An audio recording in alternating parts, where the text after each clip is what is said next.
Greetings, everyone, and welcome. It is April the 19th, and today, as we were expecting, turning out to be a huge day.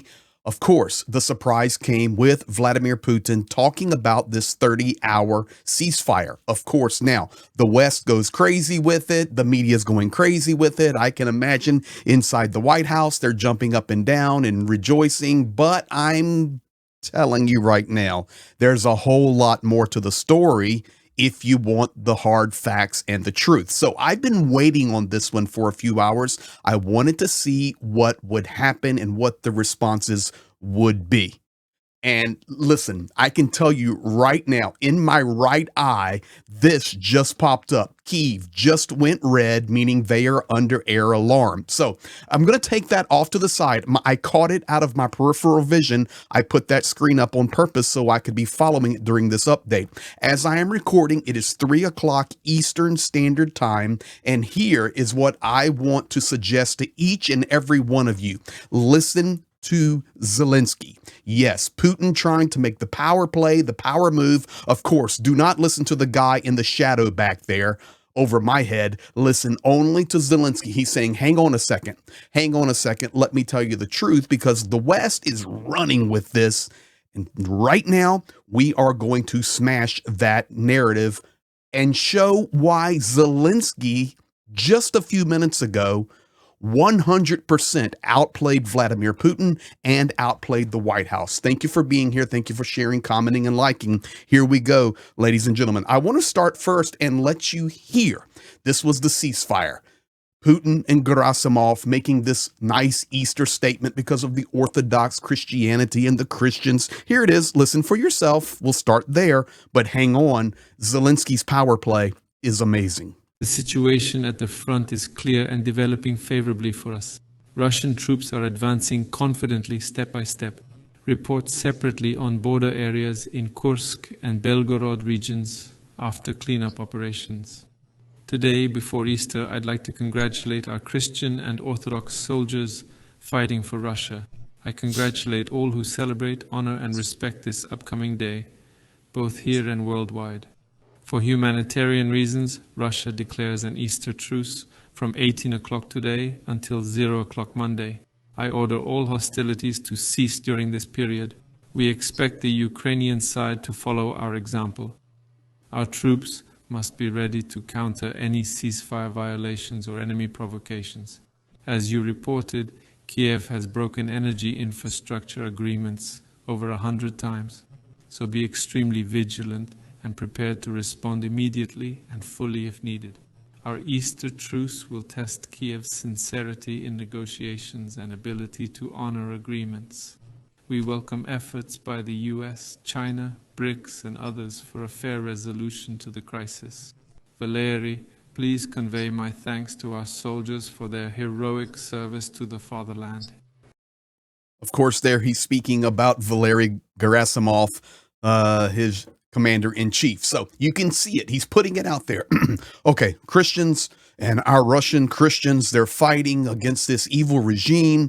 And I'm going to do I'm ordering a 30-hour ceasefire for the Easter. And of course, we'll respond when Ukraine breaks it. And yes, over 100 times they've struck our energy infrastructures. Let's make sure that the United States sees this, and China and BRICS. This was the setup. And as I can tell you right now, for facts, there have already been artillery exchange in certain areas on the front lines after that time, but we're letting it ride right now. We're only going to listen to Zelenskyy, but I can tell you right now, Kyiv region and Kyiv city are still under air alarm. So something is going on right now, which would be during the truce time. We'll leave that alone. As we said, we're only going to listen to Zelenskyy. So this was Putin's power play. Let me get a hold of the media. Let them show that it's really Russia that wants peace. And he didn't call it a war, just this not even a conflict, this issue we have down here in Ukraine. Now, let's go with what I'm suggesting. Zelenskyy waited for hours, and then this was his statement. He tweeted it. I have translated it for you here. The corresponding proposal for a complete and unconditional ceasefire for a period of 30 days has remained unanswered by Russia for 39 days. The United States made this proposal, Ukraine accepted it positively, but Russia ignored it. Good job. If Russia is suddenly ready to really join the format of complete and unconditional silence, Ukraine will act in a mirror image. And I can tell you the order has been given for Ukraine to observe this ceasefire, as it will be from the Russian side. Silence in response to silence. Brilliant. Strikes in defense of strikes. If complete silence really prevails, Ukraine, here comes the genius move, ladies and gentlemen. If silence really prevails, meaning for 30 hours, Ukraine proposes to extend it after the end of Easter on April 20th. This will show Russia's true intentions because 30 hours is enough for headlines. Bingo! But not for real confidence building measures. 30 days can give peace a chance. So far, according to the report of the Commander-in-Chief, Russian assault operations are continuing in some areas of the front, and Russian artillery is not subsiding after the ceasefire. Therefore, there is no trust in the words from Moscow. I will continually be updated from the front. His next update actually happens in 1 more hour, but we can already see that Ukraine is under air alarm. Ladies and gentlemen, do not miss it. He took the headlines, the Trump's jumping up and down. Putin thinks he's making a great move. 30 hours for the Christians and the Orthodox. And Zelenskyy says, great, if we can do 30 and we can both be silent, then hours, then let's just change it up. Let's make it, instead of 30 hours on the left, let's make it 30 days on the right. And let's see if we can keep going on a peace agreement. You see the brilliant counterplay. I refer you back to early in the war when Zelenskyy told the rest of the world, and especially the United States, he says, and this was under the Biden administration, and for sure it applies now 1000x for the Trump administration. You guys have no clue whom you're dealing with in Vladimir Putin. But we as Ukrainians do. We grew up in the Soviet Union. We understand the power play. We know what is happening. But if you will help us, we will defeat Vladimir Putin and this evil out of the Kremlin for you. Just help us. Here you can see an example of Zelenskyy's brilliant power play. The counter move is phenomenal. And I'm going to tell you why, because he called it out. It's not about grabbing headlines. For example, when this first came, this is what the headlines were saying.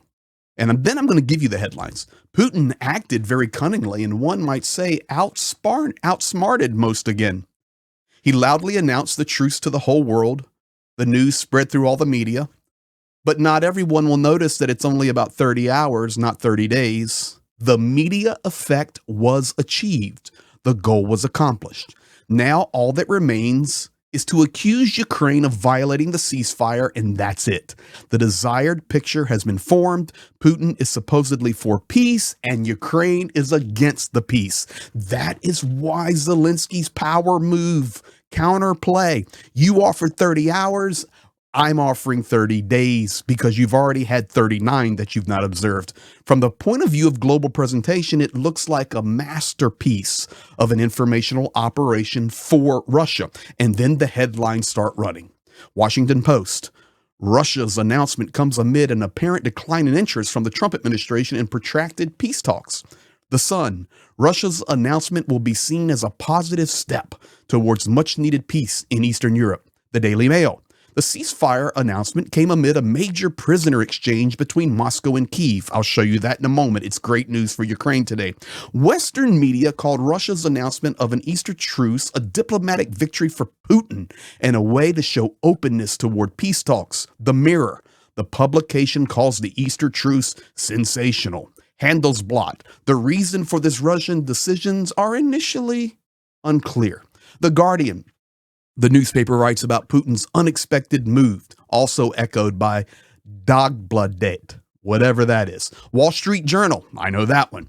Analysis says the offer of a short-term truce is an easy diplomatic victory for Putin. New York Times, the truce appears to be intended to show that Moscow is still open to peace talks. Ladies and gentlemen, that's why I tell you right here is the brilliant counterplay from President Vladimir Zelenskyy. Let's not make it 30 hours. Let's make it 30 days. I can tell you right now, if I show you here, Kyiv region and Kyiv city is still under air alarm.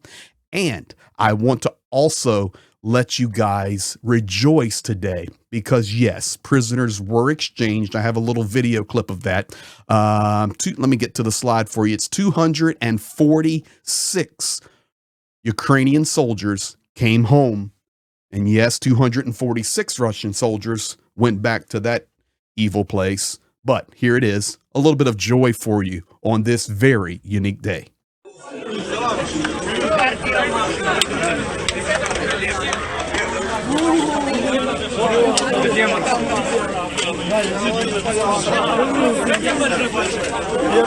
So, ladies and gentlemen, that is where we're at. Thank you for being here. And I can tell you, I wanted to wait to this 3 o'clock hour. It's 10 o'clock in Ukraine to get the latest. Zelensky's power play, phenomenal. Thank you for being here. Thank you for sharing. What is your thought? What's your comment? Did Zelenskyy make the best move? I, for one, think he did. He played it brilliantly today. That's why the thumbnail says, listen to Zelenskyy. Thank you for sharing, subscribing, turning the notifications on, liking, all of that jazz. Join our Discord. And thanks to our wonderful team of moderators, we got the best. You guys be blessed and happy Easter.